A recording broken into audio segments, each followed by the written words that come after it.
Hello everybody, today I'm going to be showing you how to paint and convert normal Chaos Space Marine Legionaries into Word Bearers. Word Bearers are my favorite Trader Legion and they are one of the armies that I collect. And the cool thing about converting and painting them is it doesn't take a ton of effort. The models that you get in the box already fit the Word Bearer theme and aesthetic pretty well. I'm going to be using 3 different boxes to help my kit bashing. I'm going to be using the Citadel Skulls box sold by Games Workshop, and I'm also going to be using Dead Animal Bits and Sorcerer's Spoils, both designed by Pete the Wargamer and sold by Wargames Atlantic. Also, if you're building your own Legionaries, you should try to find a box that has the Kill Team upgrade sprue, because now they're being sold as the same price, but some boxes have it and some don't. 3 of the models I have here have bits from the upgrade sprue that comes with it now. But yeah, there's 2 main things that I look for when kit bashing Word Bearers. One, at the end of the day, they are religious zealots. So you're gonna want books, scrolls, parchment, that type of thing. Also, they are very consistently described in the lore as having grisly trophies, human remains, skulls, that type of stuff. So those 2 things together are a great way to kit bash them. This is my aspiring champion, and on the front of his chest I added a parchment from the Sorcerer's Spoils box. And on the back I added a small book, I'm calling a tactical Bible, between his gun and his grenades right there. And just those 2 bits I think help a lot. This is the Balefire Acolyte, and this guy already looks a lot like a Word Bearer. I mean, that book with the chains on his power pack came in the box, so I didn't have to add that. But I added 3 things from the Sorcerer's Spoils box. I added the rolled up scroll on the right side of his waist and the parchment on the left side of his chest.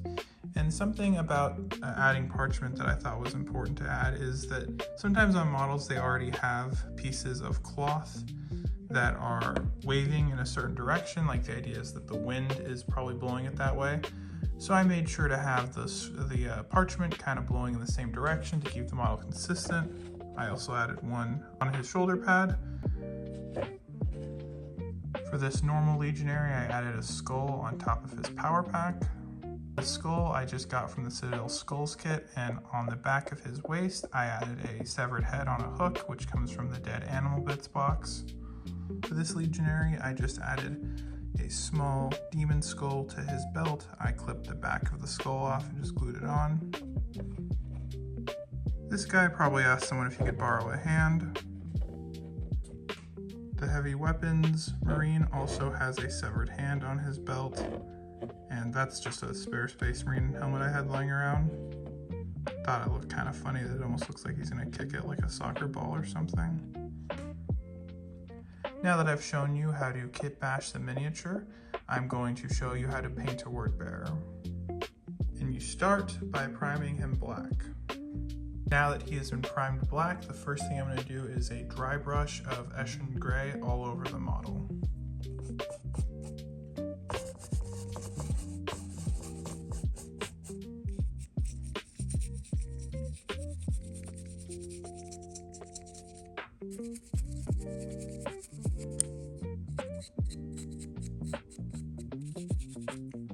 And then after that, I'm going to hit it with a lighter dry brush of Dawnstone.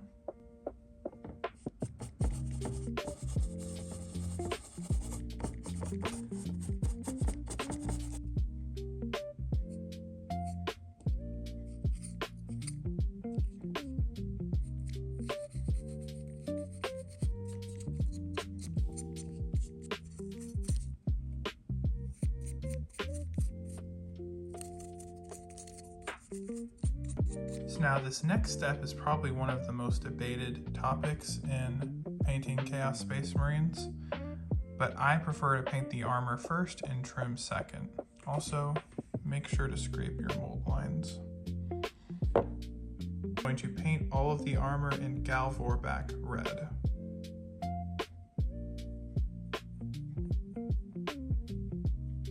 If the paint doesn't cover all the way, make sure to add another layer.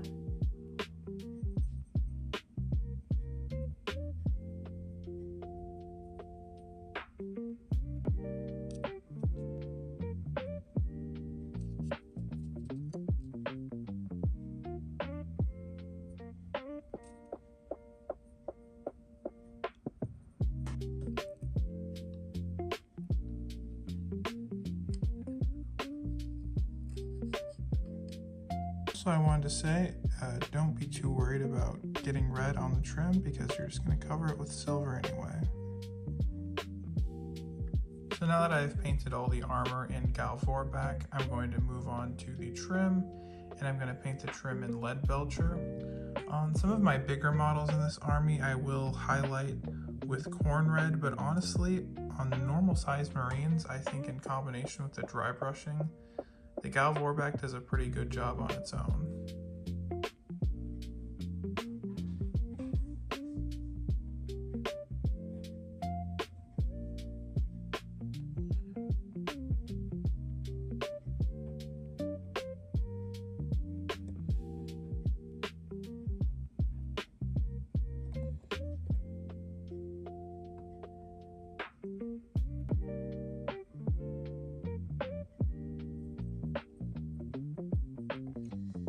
And just like the armor step, if you paint some silver onto the red, just cover it up with more red paint. I am going to be washing the metal, but first I want to paint the eyes, and you start that by dotting the lenses white. Now that the eyes have been dotted white, I am going to take some striking scorpion green. I'm going to take this paint and thin it down with water a little and put it over the eye lenses.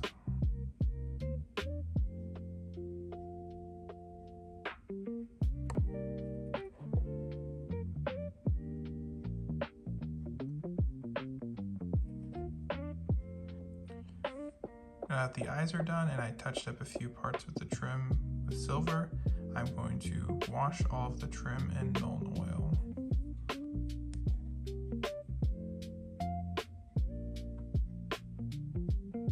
Now I'm going to paint the skull and the horns the same color, Morghast Bone, with Agrax Earthshade Wash.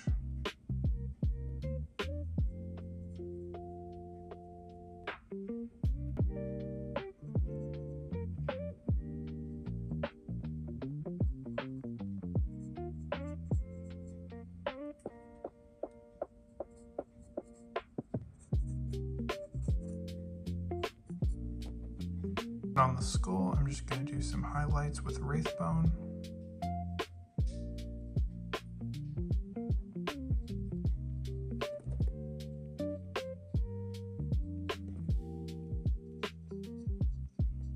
Reapply the Agrax to tie the colors a little more together.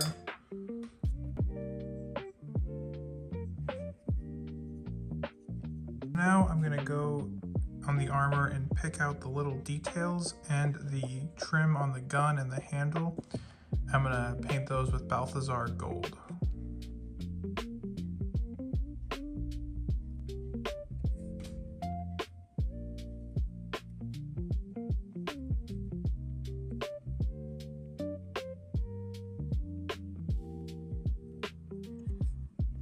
And the parts you painted Balthazar Gold, then wash in Agrax Earthshade.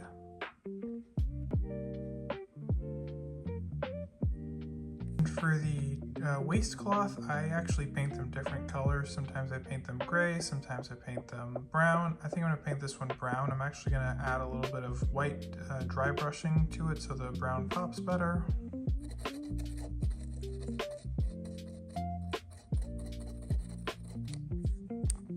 I'm just going to apply some snakebite leather.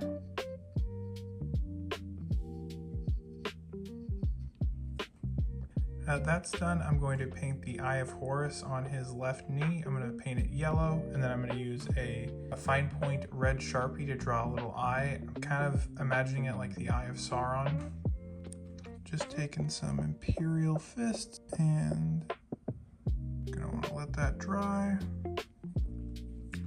Once it's dried, you just take the red Sharpie and just kind of make a little line. There you go. So for the severed head on the back, I'm going to paint the face the same way I paint all unhelmeted faces. I'm going to ironically start with a layer of Wordbearer's Red.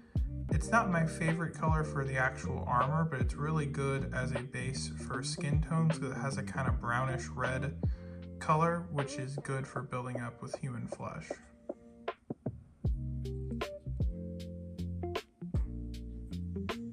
Once that's had a moment to dry, I'm going to take some Kislev flesh. I'm I'm going to slightly thin it down and apply that over the face.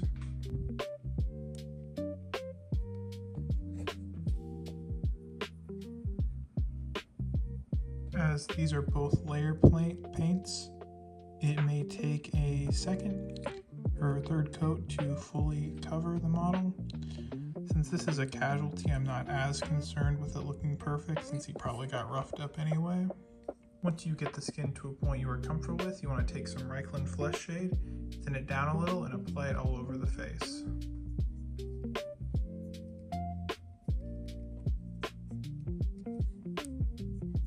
I'm going to paint the hook that the head is on and the metal parts of the gun in Iron Warrior. This is to help distinguish it from the silver trim.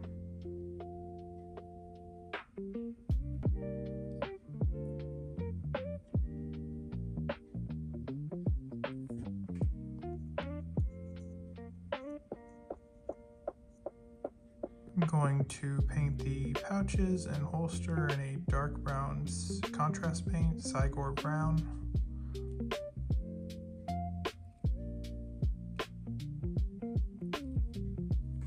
Also, I'm going to hit the teeth of the chainsword with Iron Warriors. With the leather, I'm going to do some highlights with Mornfang Brown.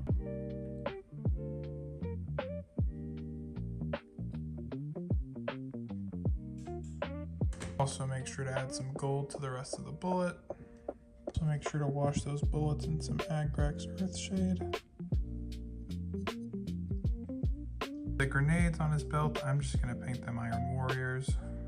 Now I'm going to wash the gun and the grenades in Nuln Oil.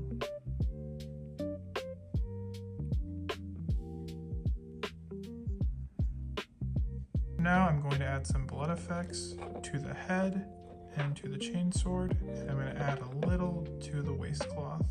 I take some blood for the blood god, and a key to doing this is to not overdo it. Blood effects are really one of those things where less is more most of the time. Add a little, and if you want to add a little bit more, add a little bit more, but don't go over the top.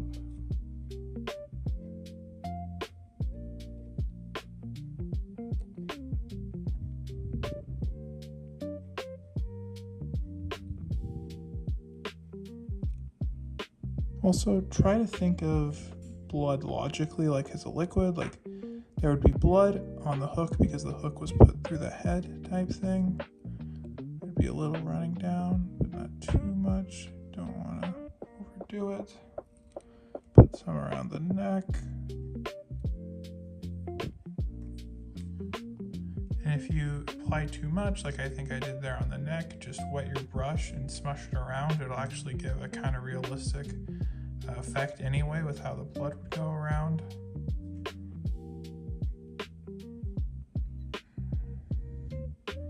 When you're doing it on the weapon, it still applies. Think a little bit about how the blood would go if it was actually being swung, so it wouldn't be too clean, like it wouldn't be in a certain area. It would just be kind of go all over, especially with a weapon like a chainsword. It would just kind of squirt and go everywhere. Added some blood to the corner of his loincloth. I like to think that it's his way of, cleaning his weapon as he's fighting. He's getting blood all over his chainsword. He needs to wipe it off so it doesn't get stuck or anything. Also a cool way to add some storytelling to your minis. He has the head on the back with the fresh blood coming out of it. He's got the blood on the chainsword and on the loincloth. You could think maybe he just killed that guy and he's going along fighting, or you could imagine it was a cultist that willingly sacrificed themselves, Final step is to apply a transfer decal to his left shoulder. I do this by taking some Lamian medium and applying it to that area you want to put the decal. Now you cut the decal out you want and soak it in water for about 15 to 20 seconds. Also, depending on how fast you do this, it might be better to apply the Lamian medium right before you put it on, but it also can be nice for it to dry a little bit, so it just depends on you. Also, it gives you a free hand. Once it's soaked, you're going to want to take your brush and just kind of push it on. This is kind of hard to do, so I'm going to do it off camera, but the idea is you just slide it off, put into place. you get it slid on, and you just want to take a little dry brush, just kind of poke it into place.